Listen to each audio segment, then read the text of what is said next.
Buenos días a todos. Este es un vídeo en el que vamos a aprender cómo elaborar estadística descriptiva y economía básica con una herramienta de escritorio llamada Gretel, que la verdad es que es una gozada porque sin necesidad de escribir una sola línea de código, vamos a poder hacer desde estadística descriptiva a visualización, a modelos econométricos, contrastes de hipótesis y una serie de contenidos más que os voy a compartir y sobre los que vamos a trabajar a lo largo de este vídeo. Son básicamente los siguientes. Vamos a comenzar con una presentación de la herramienta Gretel, en la cual vamos a ver cómo importar o bien datos nuestros o bien datos del usuario. Vamos a seguir con una presentación de las variables del dataset en Gretel. Vamos a ver cómo las podemos visualizar casi como si fuera Excel, cómo podemos mostrar sus valores y mucho más divertido ya sus estadísticos principales, entre los que descubriremos estadísticos de posición, dispersión, kurtosis y asimetría, para luego ya poder visualizar la distribución de los datos pues con boxplots, histogramas, gráficos de la densidad de función de densidad de probabilidad o de función de cuantía. Vamos a poder hacer análisis bivariante con scatterplots, matrices de distribución conjuntas, sobre todo para variables categóricas, matrices de correlación para variables reales con una visualización con un mapa de calor. Y después ya empezar a hacer lo que se dice ingeniería de características para poder ajustar mejor nuestro modelo. Por ejemplo, vamos a domificar variables categóricas, como una variable categórica con múltiples valores se va a transformar en tantas variables binarias como valores tenga la variable categórica. Vamos a poder añadir un logaritmo a variables. Por ejemplo, si nuestra distribución de la variable target es asimétrica a la derecha, vamos a intentar centrarla con un logaritmo, y también vamos a estudiar cómo poder hacer cualquier otra transformación a cualquier variable. Añadir un efecto cuadrático si una variable en particular se relaciona con la variable target mediante una parábola. Añadir una interacción si el hecho de cambiar una variable afecta al cambio de otra para predecir una variable target. Y podríamos hacer muchas cosas más, como añadir efectos cúbicos, por ejemplo, para explicar curvas de demanda y oferta.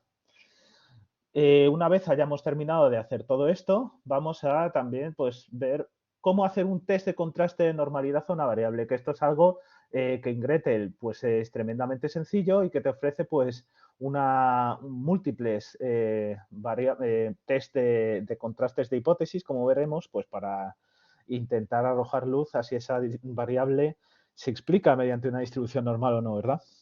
Y una vez hayamos terminado todo esto, que es clásicamente lo que se hace cuando estamos intentando explicar los datos desde un punto de vista de estadística descriptiva, vamos a meternos ya en la modelización, comenzando por un modelo de estimación de regresión lineal múltiple estimado pues por el método LS de Ordinary Least Squares. Una vez que tengamos estimados los coeficientes betas de este modelo de regresión lineal múltiple, que simplemente obedecen a una expresión analítica, pues vamos a ver el valor que tienen los coeficientes. Recordaos que los coeficientes betas en un modelo de regresión lineal múltiple se pueden interpretar como la elasticidad del cambio de una variable con respecto de otra. Es decir, si una persona pesa un kilo más, ¿cuántos centímetros en media y si ninguna de las otras variables cambia el principio de Caeteris Paribus afecta, cuánto cambiaría a esa altura? ¿Vale? Entonces, esto es muy, muy importante en econometría. Vamos a ver si nos podemos fiar de esos coeficientes o no. ¿Cómo lo sabremos? Pues con el contraste T de hipótesis, que básicamente es un ratio entre el valor del coeficiente beta y su desviación típica. Lo que nos quiere decir es simplemente cómo va a cambiar el coeficiente beta en media si cojo otra muestra. Todo esto lo veremos en esos puntos 18 y 19 de desviación típica, T-ratio y P-valor asociado para comprobar si la variable es significativa y, en definitiva, si podemos confiar en ese coeficiente beta. Una vez hayamos visto todo esto, siempre la pregunta que te surge de hacer modelos es, ¿el modelo explica bien la muestra? ¿Nos podemos fiar del modelo? Entonces vamos a ver distintas métricas de bondad del ajuste del modelo, como por ejemplo el R cuadrado y el R cuadrado corregido. Recordaros, como podéis ver en la teoría, que el R cuadrado siempre que tú le insertas nuevas variables a un modelo va a crecer. En cambio, el R cuadrado corregido no siempre, ¿vale? Entonces, de ahí que haya distintas métricas de bondad del ajuste para explicar un conjunto de datos. Pero bueno, tenemos muchas más. Tenemos más como, por ejemplo, la log verosimilitud, la log likelihood, el contraste de Akaike, el Bayesian Information Criterion, etcétera, que bueno, pues que te los da también automáticamente, de nuevo, insisto, la herramienta Gretel, una gozada. ¿Queremos comprobar si el modelo es significativo en su conjunto o no? Para ello, tener la hipótesis nula, que puede ser es que todos los betas son cero, y la hipótesis alternativa pues sería que existe algún beta con valor distinto de cero, excepción de la constante. Y esto es precisamente lo que nos brinda el test de contraste F, que será algo que siempre tenemos que comprobar para ver si nuestro modelo es significativo en su conjunto o no. Una vez hayamos visto esto, vamos a ver cómo Gretel nos ayuda a ir modificando modelos. Por ejemplo, hemos metido alguna variable y comprobamos que no es significativa. ¿Queremos eliminarla? Bueno, Gretel te pone muy fácil. Te da una opción para omitir variables. ¿Queremos ver el gráfico de los residuos variable a variable? Podemos hacerlo. ¿Queremos ver cómo predice nuestro modelo y no solo quedarnos en el reino de la explicabilidad? También lo podemos hacer con forecast. ¿Tememos que algún outlier haya influenciado de más a nuestro modelo pudiéndolo contaminar? Podemos ver si una observación es influyente o no y los residuos de cada variable. Y una vez hayamos visto todo esto, vamos a entrar en el bloque de validación en el cual vamos a explicar normalidad, linealidad, contrastes estructurales, homocedasticidad, elasticidad, multicolonialidad, etcétera. Y para terminar, algunos conceptos ya más avanzados como bootstrapping para intentar dar estimaciones betas más robustas, regresiones lógicas cuando la variable target es binaria, y la matriz de confusión que automáticamente te la calcularía Gretel, alternativas al logit como la regresión probit y por último algunos otros modelos como por ejemplo, ¿qué pasa si nuestros datos son heterocedásticos? Bueno, pues tenemos un corrector de heterocedasticidad. ¿Y si nuestra variable es categórica nominal, como por ejemplo en qué continente vives? Bueno, pues tenemos una regresión también multinomial. Oye, ¿qué pasa si nuestros datos son ordenados, como por ejemplo de una lo tenemos? Y para terminar, un famoso modelo que a mí me encanta como amante de los procesos gaussianos, que es el Nadaraya-Watson. Así que sin más, después de toda esta presentación del índice, vamos a ver esta herramienta, ¿vale? ¿De acuerdo? Vamos a ver la herramienta. Esta es la herramienta Gretel. Fijaros cómo es una herramienta de escritorio normal y corriente. Y ahora lo que vamos a hacer es cómo abrimos un fichero de datos. Bueno, pues le damos a File, Open Data, y aquí nos salen dos opciones. Bien, User File, que es para vosotros poder importar vuestro fichero de datos, o bien Sample File, ¿vale? De acuerdo, si le damos a User File, tenemos que tener presente una cosa.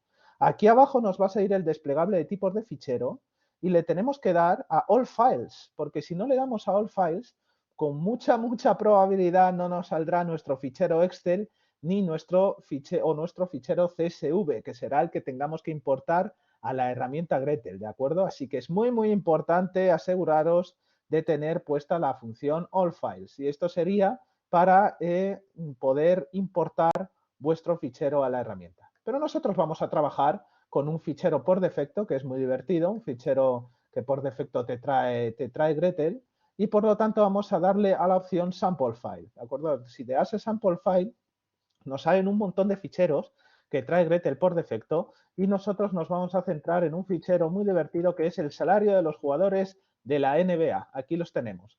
Fijaros, tenemos un montón de jugadores, en concreto tenemos 56 jugadores, aquí sale aquí abajo, Updated Full Range 1.56, y para cada jugador tenemos un montón de características que nos van a decir el salario, los años, la altura, el peso, la edad de los jugadores, etcétera. Fijaos que nosotros si le damos doble clic en cada una de estas variables podemos consultar el valor del salario para cada uno de estos 56 jugadores, ¿de acuerdo? Así que no tiene ningún misterio, ¿vale? Esto ya, fijaos que hemos visto los pasos 2, importar datos de muestra de usuario, y los pasos 3, presentación de las variables de Gretel y muestra de los valores. Si bien es cierto que si le dais aquí al botón este de aquí abajo, Session Icon View, aquí pues tenéis más cosas, ¿vale? Porque yo imaginaos que estoy leyendo esto y no me queda claro qué significa points, ¿vale? No me queda claro. Bueno, pues le podéis dar a Data Info y aquí fijaos cómo tenéis una información más precisa de cada uno de los valores de estas variables, ¿vale? Es una gozada.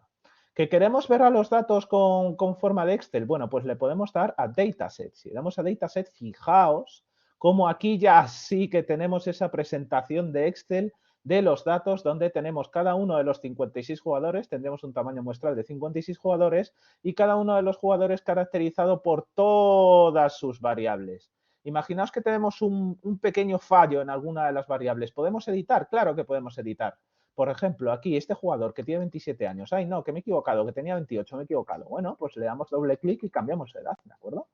Voy a dejar a este pobre hombre con 27 años y le damos aquí al clic para cerrar esta edición, ¿de acuerdo? Así que fijaos cómo se pueden ver todas las variables como si fuera Excel. Aquí ningún miedo, es algo completamente transparente.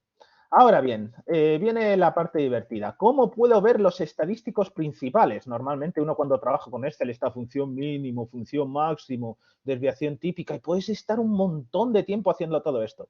Fijaos cómo, insisto, y lo voy a volver a repetir. Pincho aquí abajo en este botón de ventanitas y le doy a nuestra queridísima función Summary. Le doy a Summary, le doy a Show Full Statistics, dame todo. Y fijaos cómo para cada una de las variables tenemos media, mediana, mínimo, máximo, desviación típica, coeficiente de variación, skewness y kurtosis, percentil 5, percentil 95, rango intercuartílico, recordar Q3 menos Q1 y, muy importante, en la vida real, número de observaciones con valores que no aplican o valores missing, es decir, que no se han puesto correctamente, que no se han recopilado correctamente, ¿vale? Una absoluta gozada, como podéis ver. Oye, que yo me quiero importar esto, exportar esto a Word.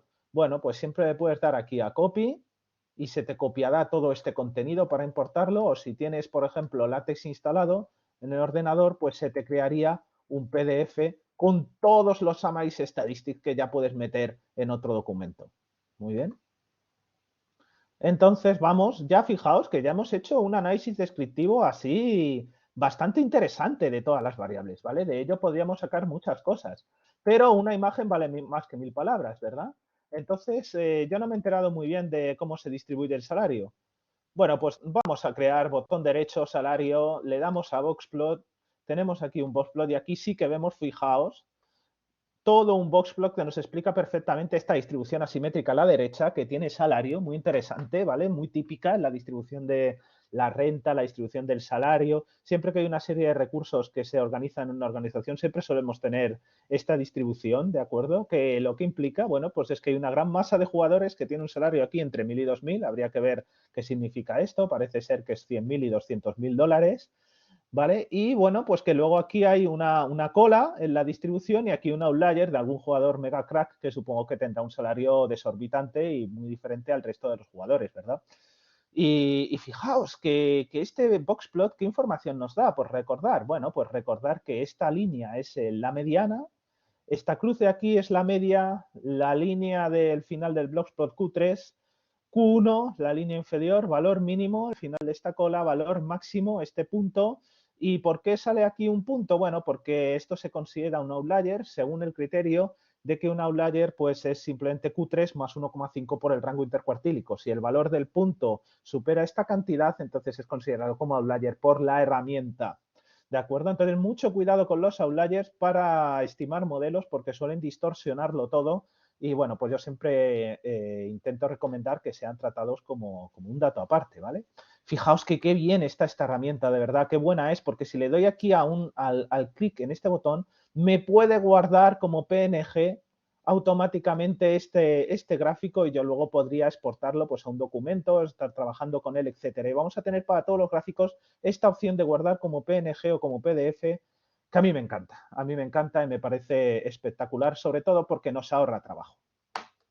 No me gustan los boxplots, prefiero otra forma de visualizar los datos. Bueno, pues vamos a probar un histograma, para years, ¿vale? Que es los años que un jugador ha estado jugando en la NBA. Le damos a botón derecho, por supuesto, claro que sí, y le damos aquí a Frequency Distribution, donde podemos poner el número de contenedores del histograma. Por defecto aquí viene a 7. Bueno, pues vamos a poner 7 y aquí, tachan, aquí tenéis vuestro histograma y además las frecuencias relativas y absolutas de cada uno de los jugadores en cada uno de los contenedores de este histograma. De nuevo, volvemos a darle a PNG y tendríamos esa esta imagen lista para exportar a nuestro documento. Un amor de herramienta, Gretel, un amor. Un histograma no me parece la mejor forma de representar los datos porque pierdo la representatividad de ellos y su distribución dentro de cada uno de los contenedores. Es cierto. Pues bueno, no pasa nada. Le damos aquí a Variable y le damos, y esto es una pasada, a Estimated Density Plot. Estimated Density Plot, donde vamos a estimar esta función de densidad de probabilidad sobre la variable aleatoria years mediante una técnica de aproximación que depende de una cosa que se llaman kernels gaussianos, que no voy a entrar. Simplemente aquí le damos a OK por defecto y aquí fijaos, la maravilla que es tener este gráfico de densidad de probabilidad de la variable years en los 56 jugadores y la densidad de probabilidad de la variable aleatoria. Recordar de estadística que esta roja, esta línea roja a la altura no nos dice la probabilidad, que la probabilidad de una variable continua en un punto es 0 y que la probabilidad viene dada por la integral en un rango de valores, ¿vale? O sea, la probabilidad de que un jugador tenga entre 6 y 8 años vendría dada por la integral de esta distribución entre 6 y 8. ¿De acuerdo? O sea, mucho ojo con saber interpretar cada herramienta estadística que estamos utilizando. Una función de densidad de probabilidad no es una función de cuantía, ¿de acuerdo? Que sí que aplicaría para variables discretas, pero para variables continuas tendríamos esta función de densidad de probabilidad, en donde fijaos que se ve esta cola, esta distribución asimétrica a la derecha que estaba mencionando con anterioridad. Muy bien, bueno, pues ya hemos visto todo lo que tenía que enseñaros de análisis univariante del punto 1 y 8. Ahora vamos a entrar en ese análisis más divertido donde ya se pueden ver correlaciones y cosas interesantes, que es el análisis bivariante. Y para ello vamos a empezar con un gráfico de dispersión. A ver si vemos en la pantalla dónde está el gráfico de dispersión. Voy a dar un segundo. Sí, aquí está el gráfico de dispersión. Podéis ver el puntero de mi ratón, aquí XY graph, le damos directamente y podemos seleccionar qué variable queremos que salga en el eje X. Por ejemplo, vamos a poner en el eje X, vamos a poner los rebotes que hace un jugador, y vamos a poner en el eje Y, pues por ejemplo, vamos a poner en el eje Y las asistencias que hace un jugador, simplemente para ver si están relacionadas o no. ¿Podríamos poner más? Sí, podemos poner más, pero luego vemos qué significa exactamente poner más. De entrada vamos a hacer estas dos. Y fijaos cómo aquí tenemos nuestro gráfico de dispersión en la que se ve, bueno, pues que parece que no hay mucha correlación en principio entre asistencias y rebotes. Una ligera correlación positiva, podemos argumentar, pero bueno, habría que estudiar esto un poco más en profundidad debido a la posible existencia de ciertos outliers, aunque sí que se ve una pequeña tendencia lineal creciente en la masa en la distribución de probabilidad conjunta entre rebotes y asistencias, lo que nos invita a pensar que un jugador en media que haga más rebotes, pues podría tener un poquitito más de asistencia, pero esto lo vamos a cuantificar mejor que con un gráfico, lo cuantificaremos con una matriz de correlación. Imaginaos que queréis ver varias, ¿no? Pues, por ejemplo, quiero ver el salario, no quiero explicar en función de los rebotes, las asistencias, los robos y, por ejemplo, los tapones, ¿no? que hace un jugador. Pues fijaos que aquí podemos tener toda la nube de puntos conjunta, aunque a mí estos tipos de gráficos no me terminan de gustar porque yo me hago un lío, chicos, no sé vosotros, pero yo aquí veo salario que crece, veo un montón de nubes de colores y al final esto no entra por los ojos de forma correcta, ¿vale? Hay que intentar interpretarlo. Entonces, yo sugiero alejaros de este tipo de gráficos.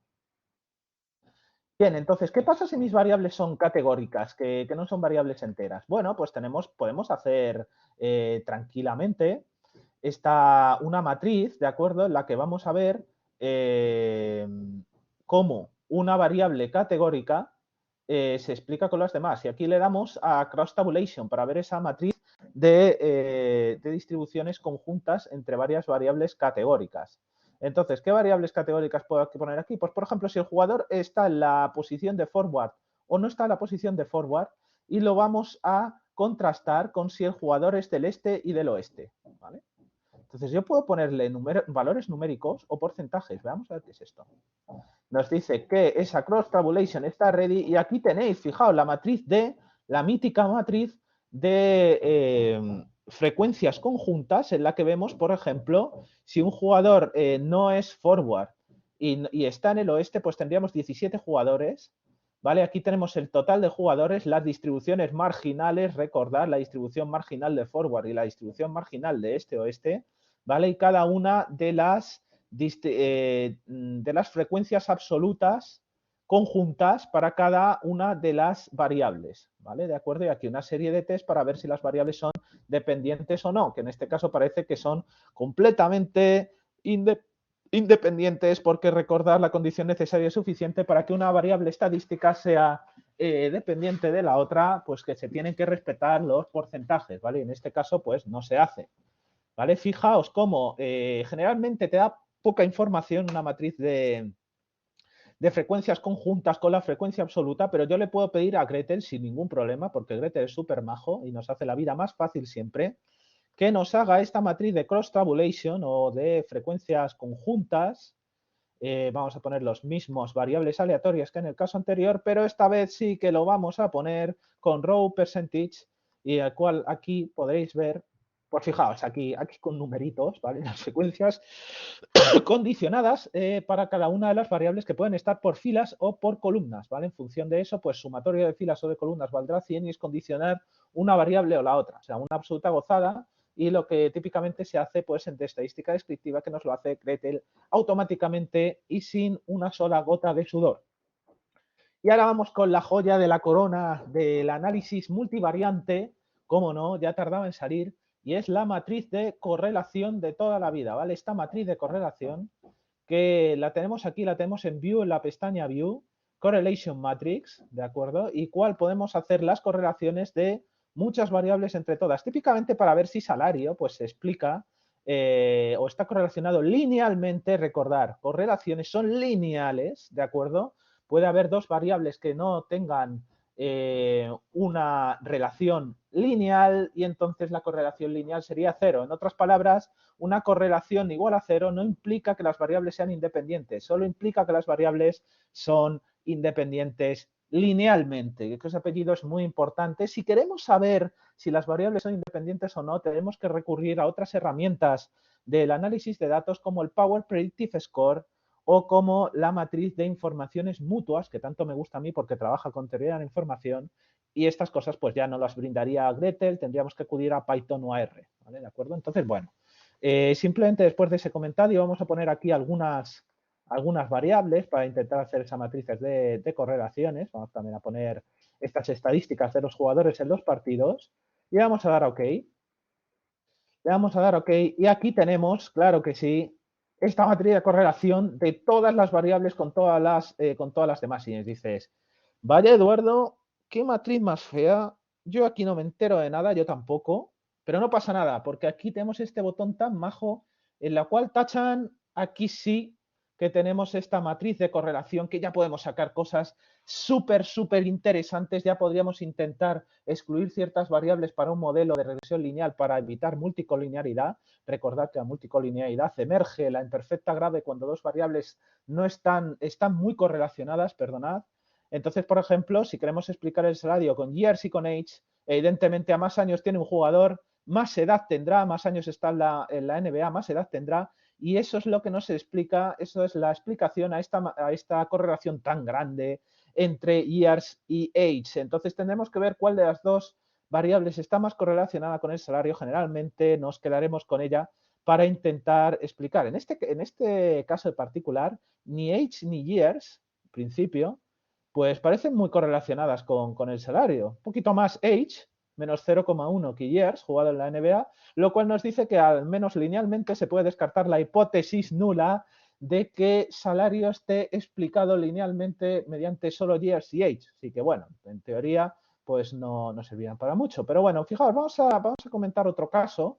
Por ejemplo, un caso que se ve muy bien también la correlación es esta correlación 0,8. Por cierto, esta matriz es triangular superior simétrica, entonces pues se puede apreciar que es simétrica, vamos, en la diagonal. O sea que podemos tan solo quedarnos con esta matriz triangular superior para comentarla.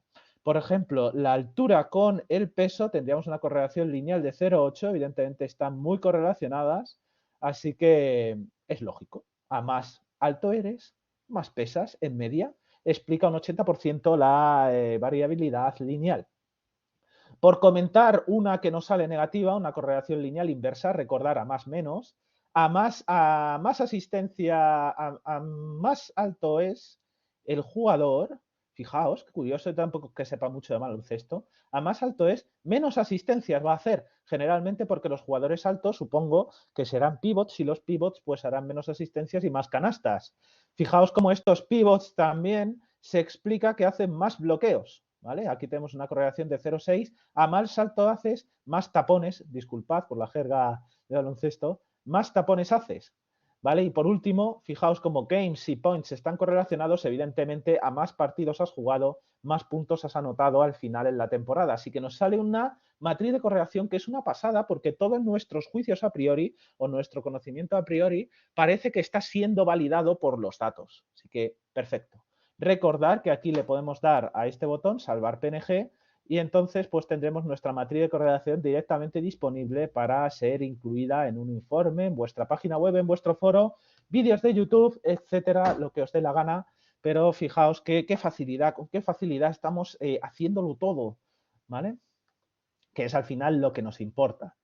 Bien, después de explicar la joya de la corona de análisis bivariante, hemos terminado el bloque de análisis bivariante y ahora vamos a ver un poquito cómo preparar nuestras variables para un modelo, cómo hacer esa ingeniería de características e intentar, pues, hacer que nuestro modelo lo tenga más fácil para explicar una variable objetivo, como por ejemplo puede ser el salario. Lo primero que vamos a ver es damificar variables.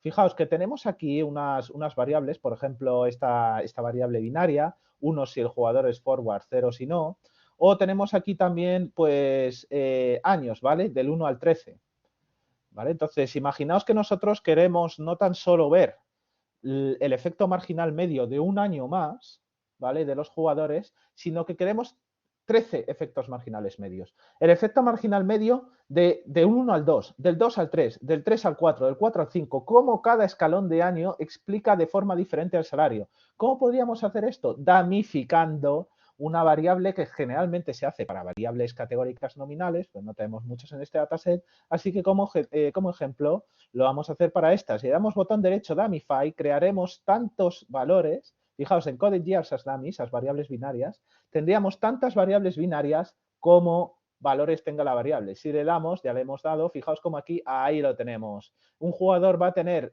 para esta variable el valor 1 si tiene solo un año de experiencia en la NBA, si no va a tener 0. Aquí vemos como no tenemos ninguno, directamente podríamos prescindirla. Y aquí vemos como este jugador, el jugador número 10, por ejemplo, tendría dos años. Si nos vamos aquí al jugador número 10, ahí vemos cómo tiene 2 años. Efectivamente, no nos ha mentido Gretel, ¿vale? Así que esta sería la forma de damificar una variable generalmente categórica nominal para, con el propósito de, insisto, encontrar esa elasticidad, ese efecto valor marginal medio para cada diferencia de los valores de las variables, ¿vale? Esto es damificar, pero bueno, luego generalmente si nosotros queremos hacer un modelo de regresión lineal, tenemos que verificar que la variable que queremos predecir, en este caso salary, por ejemplo, vamos a ver su distribución, tenga una distribución centrada. Y en este caso salary, si vemos, tiene una distribución asimétrica a la derecha. ¿Cómo podemos centrar esa distribución? Pues añadiendo un logaritmo a la variable aleatoria salary, lo cual lo podemos hacer de forma muy sencilla, dando aquí botón derecho, añadir logaritmo, y aquí tendríamos la variable salary, pero convertida en logaritmos, ¿vale? Entonces, cuando hacemos esta operación, si ahora le damos a ese gráfico de frecuencia de distribución, podemos ver cómo, fijaos, se ha centrado un poco, no lo suficiente, pero ya se ha centrado un poquito más. Entonces, pues bueno, ya podríamos otra vez añadir otro logaritmo si quisiéramos y así sucesivamente para ir centrando esta distribución.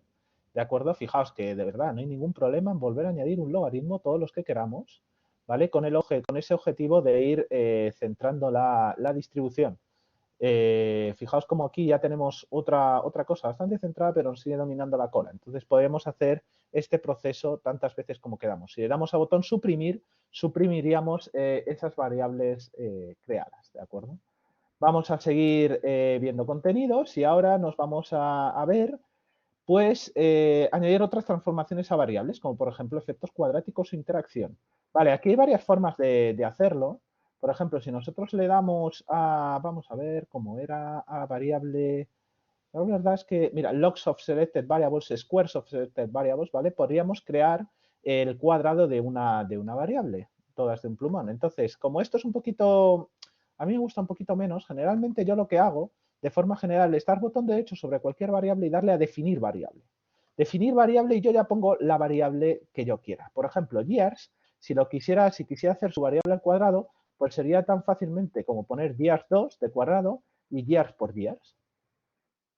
Years por years, le doy OK y aquí tengo la variable years al cuadrado, ¿vale? Aquí, por ejemplo, este jugador tendría 4 años, su cuadrado evidentemente son 16 años. ¿Esto para qué lo hago? Bueno, pues para hacer un modelo que contemple una variación cuadrática de una variable sobre la variable objetivo. ¿De acuerdo? Entonces tendría que poner la variable y el cuadrado de la variable, cada uno con un coeficiente beta distinto, y este me explicaría ya variables polinomiales. Fijaos cómo yo podría hacer esto no tan solo con un cuadrado, sino también para poner un efecto cúbico. De forma análoga, yo pondría years3 y sería years por years por years. Entonces yo tenía aquí la variable, fijaos, al cubo, con lo cual ya podría aceptar cualquier polinomio de grado 3, podría ser un coeficiente beta asociado a years, otro a years al cuadrado y otro years sin ninguna transformación, entonces ya puedo capturar cualquier polinomio con el método de la regresión lineal múltiple, ¿vale? Lo cual pues viene muy bien para gráficos, para la curva total de la demanda de la producción. Pues, por ejemplo, yo podría hacer esto y la verdad es que pues está bastante bien porque si tenemos teoría económica que nos dice que una variable se explica con otra con un efecto cúbico, pues que sepáis que ya también lo podéis recoger esa variabilidad, es cuantificarla con Gretel, de esta forma tan sencilla. ¿Vale? Vamos a borrar years. Y otra cosa que también ocurre mucho en econometría es tener interacciones, es decir, que una variable, mediante el efecto de otra, repercuta de una forma distinta sobre la variable objetivo. Por ejemplo, el nivel de alcoholemia no es lo mismo en los chicos y en chicas. Una copa de más que se tome una persona afecta distinto al índice de alcohol en sangre en función al sexo de una persona, bien si es hombre o mujer. Entonces, pues, si nosotros quisiéramos recoger esto, de nuevo le podría dar a define new variable y hacer una interacción, por ejemplo, en este caso vamos a hacer una interacción entre si el jugador es del este y el este y si es forward, ¿vale? Entonces eso pondremos si el jugador es del este y el este por si es forward, ¿vale? Y esta nueva variable solo va a ser 1 en caso de que el jugador sea del este y sea forward y será 0 en caso contrario para todo el resto de combinaciones, ¿vale? Fijaos cómo Gretel nos ayuda muchísimo a hacer esta ingeniería de variables directamente con su terminal, donde en Excel tendríamos que hacer un montón de operaciones para transformar estas variables en nuevas columnas y la verdad es que acaba siendo un poquito agotador, incluso en Python o en R tendríamos que hacer más líneas de código. Por eso yo siempre me gusta recomendar esta herramienta cuando simplemente pues tu modelo puede ser explicado con ella, ¿verdad? O sea, no tendríamos que trabajar mucho más. Vale, vamos a ir cerrando estas ventanitas que ya no las necesitamos. ¿Vale? Gretel te va sacando muchos prompts. Por cierto, se me olvidó comentar antes que la materia de correlaciones también la tenéis disponible desde aquí, ¿vale? Desde esta ventana, porque se utiliza muchísimo generalmente. Y ahora, pues habiendo visto todo esto, nos queda, bueno, hacer un contraste de normalidad a una variable. También podemos hacer un contraste de normalidad. Por ejemplo, lo podemos hacer con years. Esto tampoco se utiliza muchísimo, yo creo. Pero vamos, lo podemos hacer con el gráfico qqplot normal. Pero bueno, también lo podríamos hacer con data, creo. Justo ahora no me sale. A ver dónde está ese. Bueno, aquí tenemos una serie de tools también para ver más gráficos. Pero bueno, que sepáis que también hay una posibilidad de hacer ese contraste de normalidad a una variable. Fijaos, aquí está, normality test, ¿vale? En el cual pues tenemos 4 contrastes de hipótesis en los cuales tendremos que ver en cada uno de ellos, efectivamente, cuál es la hipótesis nula y cuál es la verdadera, ¿vale? Para ello os recomiendo buscar en Google simplemente Lily Force Test, por ejemplo, para ver cuál es la hipótesis nula y cuál es la alternativa, no vaya a ser que estén cambiadas para cada uno de ellos, y con ello sabremos, pues, con cierto nivel de confianza, recordar, si nuestro p-valor está por debajo, podríamos rechazar la hipótesis nula y aceptar la alternativa sobre este contraste de hipótesis no paramétrico, para ver si una variable pues, es normal o no, que puede interesar también. Y ya está, chicos, esta es la primera parte del vídeo en la que hemos dado un repaso a toda la estadística descriptiva, análisis univariante, análisis bivariante, visualizaciones y algún contraste de hipótesis. Ya nos vamos a meter en harina con lo que de verdad nos gusta, con hacer modelos para intentar explicar una variable en base a otras variables. Y vamos a empezar con el clásico modelo de regresión lineal múltiple estimado por mínimos cuadráticos, que lo tenemos aquí, lo tenemos en model, como no, ordinary least squares, ¿vale? Para estimar este modelo de regresión lineal múltiple por el método OLS. Recordar, solo habría un beta óptimo en un problema de optimización convexa, habría una serie de betas que explican perfectamente, que minimizan la suma de los cuadrados de los residuos, sus valores.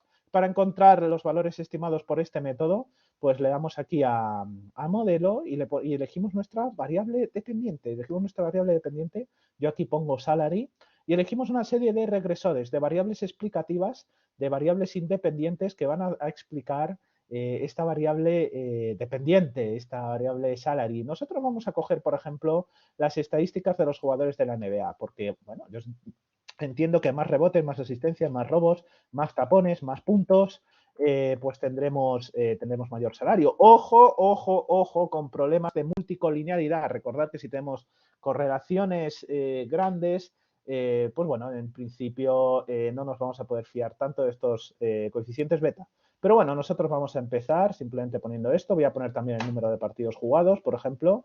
Voy a poner si un jugador es forward o no es forward, por ejemplo, para ver para discriminar. Voy a poner la altura también. Vamos a verificar la hipótesis de que la altura sea una variable explicativa del salario, ¿no? Porque estamos en baloncesto y a lo mejor, pues bueno, pues a más alto el jugador cobra más. O sea, de aquí no descartamos nada. Nosotros vamos a jugar con los datos y le damos a OK cuando hayamos terminado. Le damos OK. Fijaos, Tachan, aquí tenéis un informe preliminar de cada una de estas variables, el coeficiente, el valor del coeficiente beta estimado por el método de mínimos cuadráticos ordinarios, que tendremos y que nos dirá pues si es negativo a más menos y si es positivo pues a más más.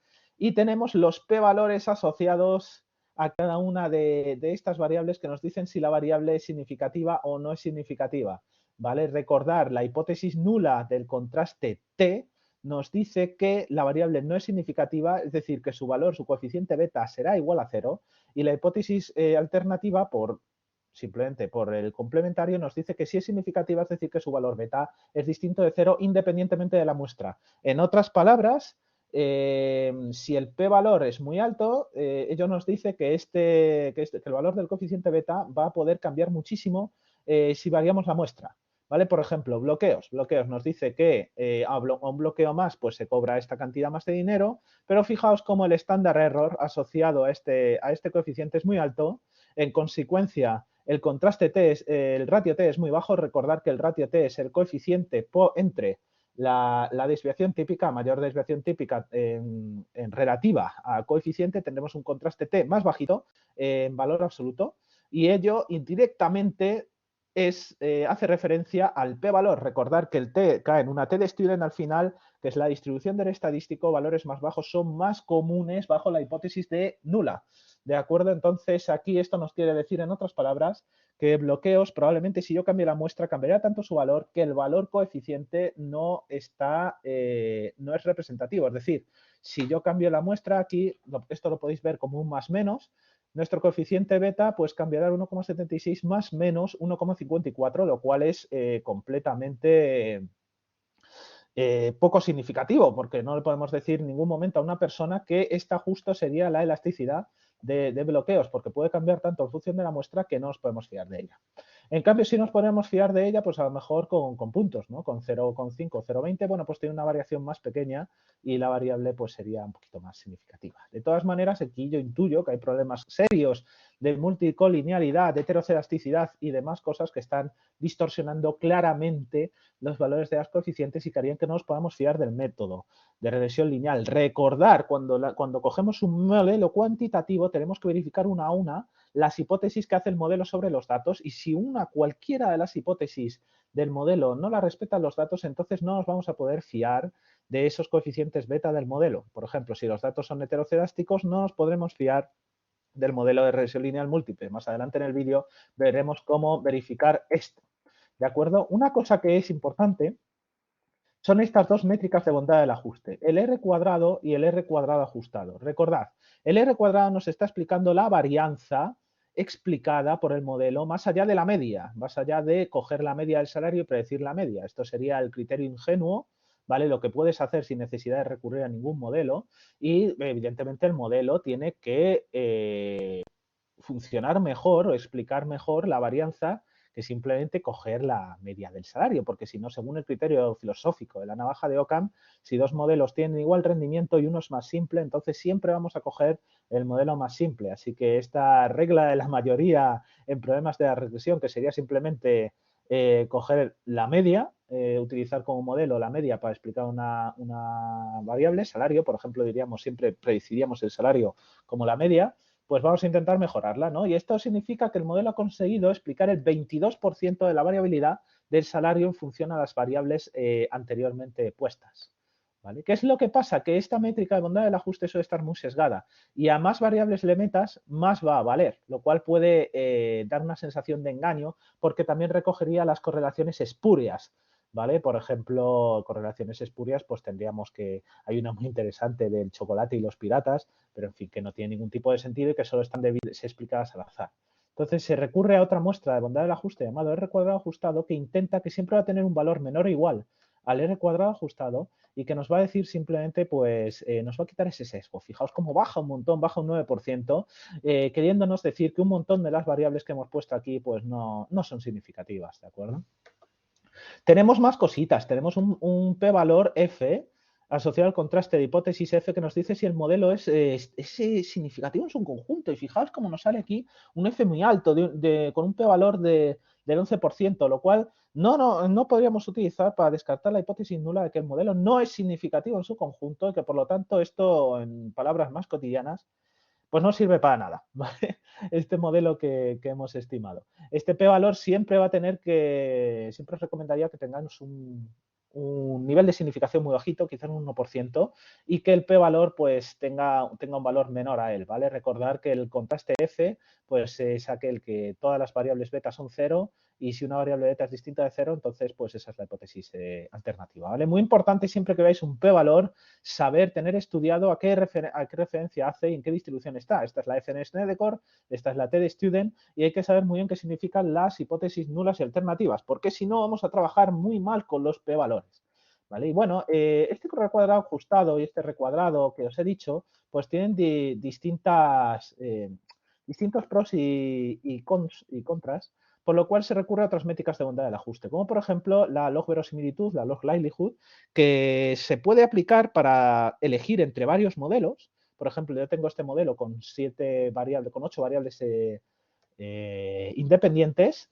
Y entonces, si lo quisiera comparar este modelo con otro modelo que también tuviera 8 variables independientes, esos grados de libertad tienen que ser los mismos para poder compararlos, elegiría el modelo que tuviera la log verosimilitud más alta, ¿vale? O sea que si tuviera otro modelo con menos 50, pues lo elegiría. Para eso podemos tener la log verosimilitud. Y de forma análoga a esto, pues tenemos otros criterios como la KI, que Schwarz y Hanankin, que todos con sus pros y sus contras, pues nos brindarían herramientas para seleccionar el mejor modelo desde un punto de vista siempre de cómo explico la muestra y de no cómo generaliza el modelo, ¿vale? Para ver cómo un modelo generaliza, el error de generalización, nos tendríamos que ir a Machine Learning. Utilizamos la econometría no para generalizar, sino para intentar explicar una muestra pasada, ¿vale? Para ver cómo se puede explicar una variable en función al resto. ¿De acuerdo? Entonces, bueno, aquí ya hemos visto distintos estadísticos que nos brinda el modelo. Y bueno, este modelo, si se lo quisiéramos entregar a alguien, que sepáis que podemos dar aquí a File, View as Equation, y aquí tendríais, fijaos qué maravilla, las variables, o sea que el salario depende de la constante, ¿vale? El S-3 que veis aquí, y aquí están el resto de variables con sus coeficientes beta, y lo que veis entre paréntesis son las desviaciones típicas sobre los coeficientes, es decir, las barras de error con los coeficientes. Tendríamos el tamaño muestral, el R cuadrado corregido para ver esa bondad del ajuste del modelo. Y bueno, pues que sepáis que esto lo podéis copiar. Le damos aquí a copiar y lo copiamos para llevar a otro lado y nos lo podemos llevar, ¿vale? Así que muy interesante.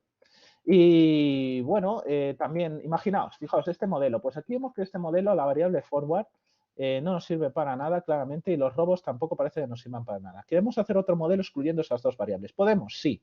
Le damos a test y le damos a omit variables para comparar y vamos a omitir vamos a quitar algunas variables de aquí y vamos a quitar, por ejemplo, la variable forward, que parece que no explica nada, y la variable robos, que parece que no explica nada. Y aquí ya sí que podremos, fijaos, comparar si un modelo es igual, es mejor o peor que otro, ¿vale? Entonces aquí tendremos la hipótesis nula de que los parámetros son cero por esas variables y, bueno, pues tendríamos también otras hipótesis alternativas, ¿vale? Podríamos hacer esto o bien, fijaos que aquí está el modelo, efectivamente, el segundo modelo, sin esas variables. Y fijaos cómo, qué interesante, el R cuadrado ajustado ha subido de 0,9 a 0,12. Es decir, parece ser que este modelo explica más que el anterior si nos regimos exclusivamente por esta métrica de bondad del ajuste.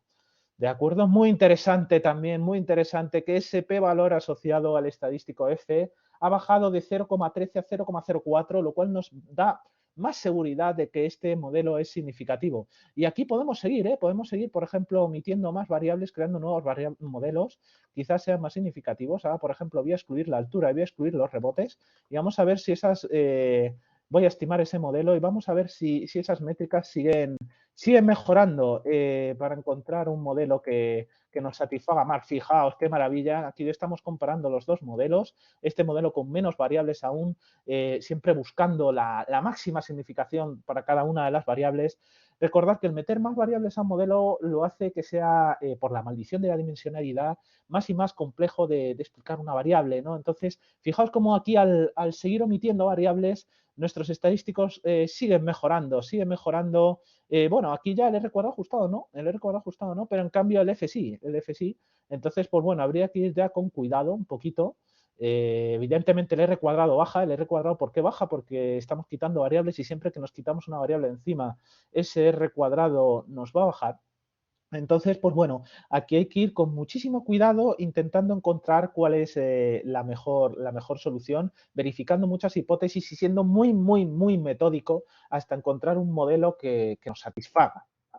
Así puedo omitir variables y también, por supuesto, oye, pues podría añadir variables, ¿eh? O sea, que el proceso contrario también lo puede hacer.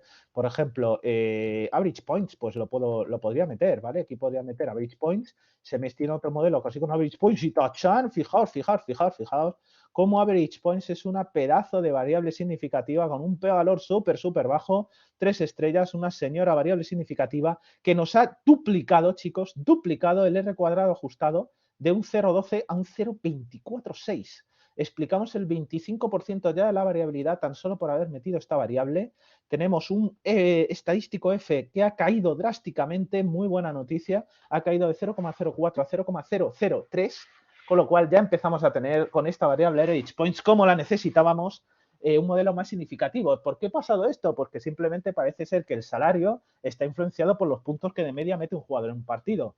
¿Qué es lo que teníamos aquí? Un problema de exogeneidad, que lo hemos solucionado al añadir una variable relevante del modelo. Es decir, acordaos de que estos problemas de exogeneidad, esta covarianza de los residuos con el valor de las variables explicativas era distinta de cero cuando omitimos una variable, ¿vale? Así que, bueno, podemos ir haciendo estas combinaciones a base de añadir y omitir variables aquí con esta ayuda fantástica de Gretel. Muy bien, pues hemos visto todos estos puntos, 26 puntos, y ahora vamos a ver más cositas, ya quizás un poquito más avanzadas, ¿vale?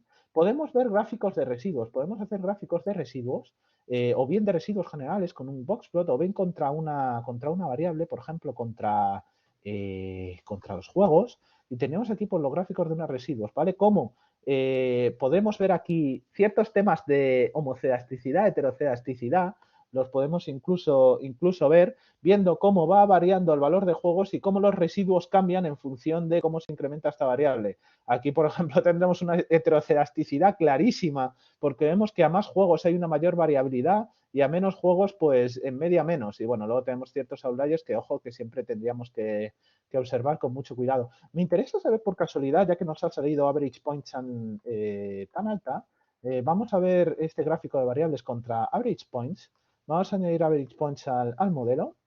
Vamos a ver el modelo, aquí lo tenemos con average points incluidos. Y ahora vamos a ver cómo los residuos se distribuyen en función de los puntos de media jugados para ver si tenemos un temas de heterocedasticidad asociadas a esta variable. Vemos residual plots, vemos contra average points y vemos cómo fueron. Fijaos que las distribuciones, la varianza de la distribución condicionada de average points a salario, de los residuos, perdonar, de average points condicionada a ese residuo, pues bueno, parece bastante uniforme. ¿Vale? Esta sería una forma de hacerlo visual. Podemos hacerlo de forma conjunta también, la misma operación con un gráfico QQ, en la que básicamente tenemos que intentar que estos puntos nos salgan en la diagonal, pero lo mejor es hacer un test de contraste de hipótesis para verificar todas estas cosas que, bueno, lo voy a dar luego, de que veamos estos tres temas de estos dos temas de forecast y observaciones influyentes, ¿vale? Forecast es simplemente como mi modelo predice. Fijaos, aquí lo tenemos. Tenemos el salario de cada uno de los jugadores, la predicción del modelo, el error que comete el modelo o que lo está haciendo bastante mal, la verdad, y un intervalo de confianza del 95%, que básicamente es añadir dos desviaciones típicas asumiendo una distribución normal de esa predicción.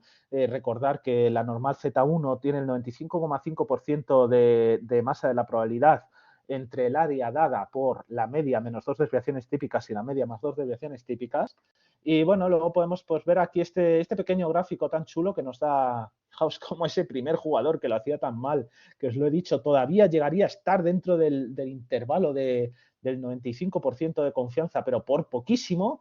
Y bueno, pues al menos Gretel, con el modelito que nos hemos hecho, al menos fijaos que no falla.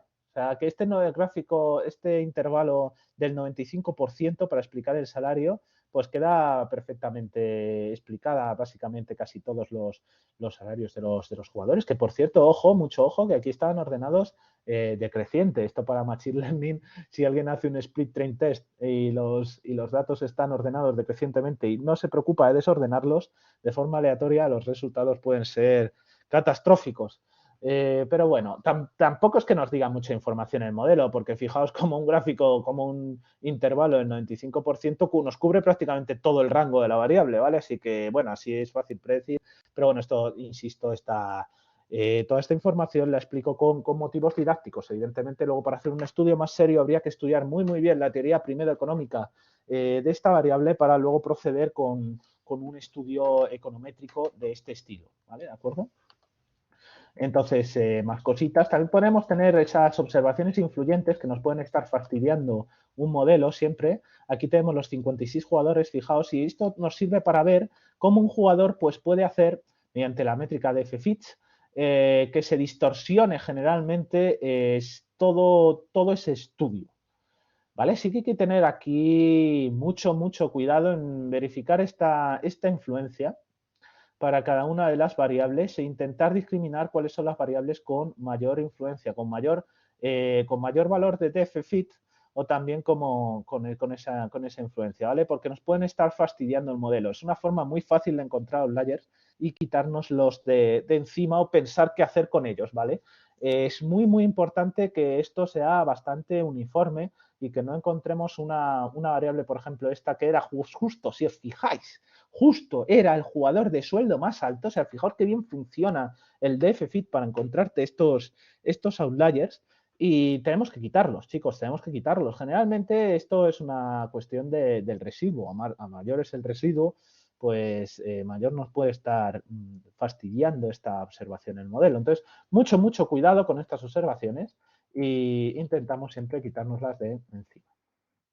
Entonces, una vez que hayamos analizado todas estas cosas del modelo, viene la etapa que más me gusta a mí de validación del modelo, en la cual tenemos que ir validando una a una que se cumplen las hipótesis que el modelo hace sobre los datos para intentar determinar que, bueno, pues que el modelo estadísticamente pues tiene sentido el utilizarlo, ¿vale? Entonces vamos a empezar con la asunción opcional de normalidad de los residuos del modelo de regresión lineal múltiple que nos la da simplemente la herramienta de normalidad de los residuos de test, ¿vale? Vemos aquí a test, vemos normalidad de los residuos y básicamente aquí lo que nos dice esto es que los residuos se tienen que más o menos explicar con una distribución normal, ¿vale? Aquí, bueno, pues tenemos ese 12, ese valor 0,12, donde evidentemente la hipótesis nula sería la de que no están distribuidos de forma normal, la alternativa de que sí, bueno, pues al 12% de riesgo tenemos al rechazar esa hipótesis nula, lo cual no está del todo mal, pero podría estar evidentemente mejor.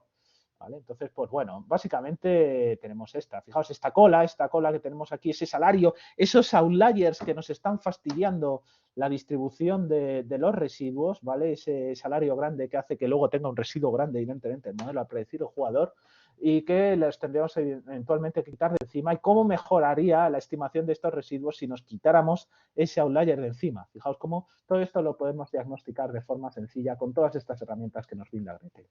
Tenemos que asegurar de que nuestro modelo cumple la asunción de linealidad, de que no hay variables que explican el modelo de forma cúbica, de forma cuadrática o de logaritmos. Para ello tenemos distintas formas de hacerlo, ¿vale? De acuerdo, una de ellas es hacer test de no linealidad con cuadrados, ¿vale? Fijaos, aquí tenemos los cuadrados de todas las variables, nos los pone Gretel automáticamente y vemos como ninguno de ellos es significativo, ¿vale? También podemos hacer lo mismo con logaritmos. Vemos todos los logaritmos de las variables y vemos como ninguno de ellos vuelve a ser significativo. De esta forma no tenemos que ir uno a uno verificando los cuadrados y los logaritmos, ¿vale? Directamente pues nos los da Gretel de esta forma, ¿vale? Y luego, para empezar, si queremos generalizar a todo, tenemos el contraste de reset de, de Ramsey, que nos dice, pues bueno, podemos poner cuadrados y cuadrados solos, cubos solos o todas las variantes. Vamos a explorar absolutamente todas las variantes y vamos a ver cómo aquí tenemos pues valores bastante razonables que nos dice, bueno, pues habría que ver cuál es la hipótesis nula, la alternativa siempre, para ver si tiene sentido el añadir cubos, cuadrados o cuadrados y cubos, ¿vale? Como hemos visto con anterioridad. Dos formas de hacer lo mismo. Fijaos cómo aquí se nos dice que la hipótesis nula es que la relación es lineal y cómo no podemos evitar rechazar la hipótesis nula de la linealidad, lo cual está muy bien. Y también para squares. Así que ni squares ni logs parece que nuestro modelo, la especificación es correcta. Esta es una muy buena forma de comprobar si la especificación del modelo es correcta con ese test reset. ¿De acuerdo? Entonces, muy importante es el tema de temas de heterocedasticidad, homocediasticidad, que también podemos verificar con Gretel. Aquí tenemos el contraste de White. Tenemos más contrastes, aparte del de White. Yo simplemente voy a poner el contraste de White for heterocedasticity. Aquí vemos, fijaos, vamos directamente, aquí tenemos mucha información, pero vamos directamente a esta información que se nos ha añadido aquí, donde se nos dice que la hipótesis nula es que los datos son homocedásticos, heterocedasticidad no presente, y como parece ser que, pues sí, bien, con un p-valor bajito, pues no podemos rechazar la hipótesis nula de que los datos son homocedásticos. Así que parece que no tenemos temas de heterocedasticidad en nuestros datos. Parece que de momento el modelo, pues, es bastante bueno. Podemos hacer alguna estructura con ese test de show, que generalmente se hace con variables de serie temporal para ver si antes o después existe algún tema de estructura. Aquí no tendría mucho sentido en principio, pero bueno, fijaos, no hay structural break. Perdonad. La hipótesis nula es que no hay un cambio, no hay una ruptura estructural, que es lo deseado, ¿vale? Y podemos ver, pues, como sí que habría una hipótesis estructural un poquito raro lo que nos ha salido, así que tendríamos... por el salario. Fijaos, esto se explica porque teníamos a los jugadores ordenados por salario, de salario alto o bajo. Entonces, por supuesto que hay una ruptura estructural porque evidentemente el modelo va a cometer muchos más fallos con esos outliers del salario alto que con los bajos. Y esto otra vez más nos lo está diciendo el test de Chow, así que tenemos que hacer algo al respecto, generalmente quitarnos esos outliers de altos, ¿vale? Así que ya el modelo no serviría una vez que ha cascado este test y tendríamos que trabajar para intentar que lo pase. Y por último, los VIFs, los Variance Inflation Factors, para detectar la colinealidad. Nos vamos aquí a análisis colinealidad y bueno, aquí nos salen que hay dos variables que tendríamos que rechazar del modelo directamente. ¿Cómo lo sabemos? Esto básicamente es un test de colinealidad múltiple, de multicolinealidad, perfecta, imperfecta, y nos dice que las variables básicamente Tiene que ser, su BIFS tiene que ser inferior a 10. Esto tiene su explicación metodológica. Quien quiera verlo lo puede ver. Y básicamente nos está diciendo que tenemos un problema con points y average points, lo cual es lógico, porque points y average points van a estar correlacionados. Así que fijaos qué bien funciona Gretel, qué bien funcionan todos estos test, cuán importante es conocer cada uno de ellos, sobre todo desde la perspectiva teórica, que os invito a estudiar de cada una de estas cosas, y cómo aquí tenemos, en definitiva, un problema muy serio de multicolinearidad entre average points y que tendríamos que descartar una de ellas. Esto nos ha salido. Por último, podríamos mejorar la calidad de nuestras estimaciones mediante un método Bootstrap en el cual tendríamos ese 95% de confianza sobre el coeficiente de cada una de las variables, en este caso de rebotes. Fijaos como este 0,049 pues nos está diciendo que al 95% variaría así, haciendo 1000 muestras Bootstrap, que son muestras por reemplazamiento de la muestra. Rapidísimo, como lo hace, una maravilla. Y esto es todo lo que os quería enseñar con respecto al modelo de regresión lineal múltiple. Podemos tener más cosas, podemos intentar, vamos a cerrar los modelitos de aquí, podremos intentar estimar también un modelo de regresión logística binaria para cuando nuestra variable es binaria. Por ejemplo, quiero determinar si el jugador viene del este o del oeste en función a sus características. Muy importante aquí en el modelo de regresión logística darle a show p-values, ¿vale? Porque si no nos va a dar las pendientes en la media y eso no nos da tanta información. Entonces aquí tendríamos el modelo de regresión logística para hacer clasificación de una variable binaria, en este caso es el jugador del este al oeste. Recordar que no se podría utilizar un modelo de regresión lineal múltiple para esto, porque el modelo de regresión lineal múltiple asume que la variable target es continua.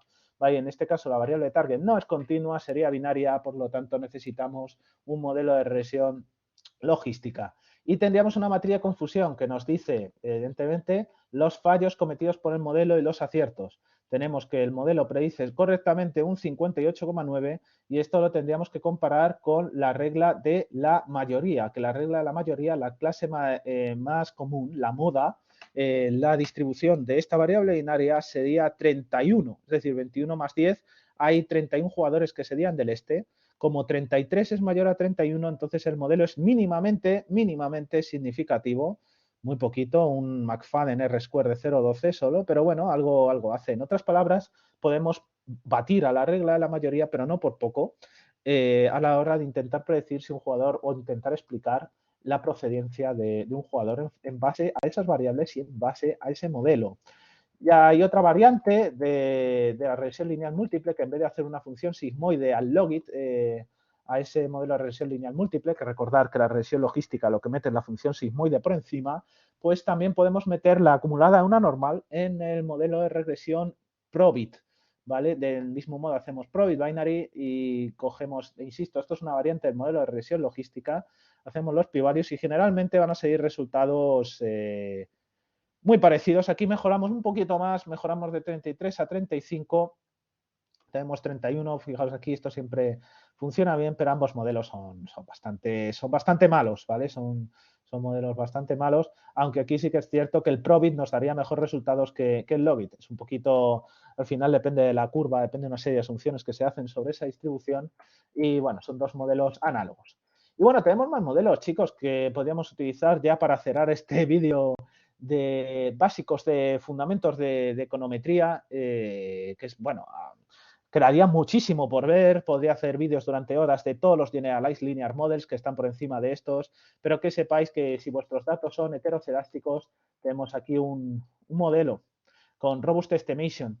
Robust Estimation no, disculpar, vamos a ver dónde estaría ese modelo que ahora se me escapa vamos a ver si es, pues mira, ahora no lo encuentro, pero aquí sí que habría un modelo de corrección de heterocedasticidad, Robust Station Errors no es, que básicamente pues lo que nos diría es eso, es decir, oye, si los modelos son heterocedásticos, pues entonces, aquí está, heterocedasticity correct, me ha costado encontrarlo, me ha costado, pues sería una alternativa, ¿vale? A intentar decirle al modelo, oye, que sepas que tienes que tener en cuenta esto intenta estimarte teniendo esto en cuenta, ¿vale? Entonces que sepáis que aquí lo tenéis.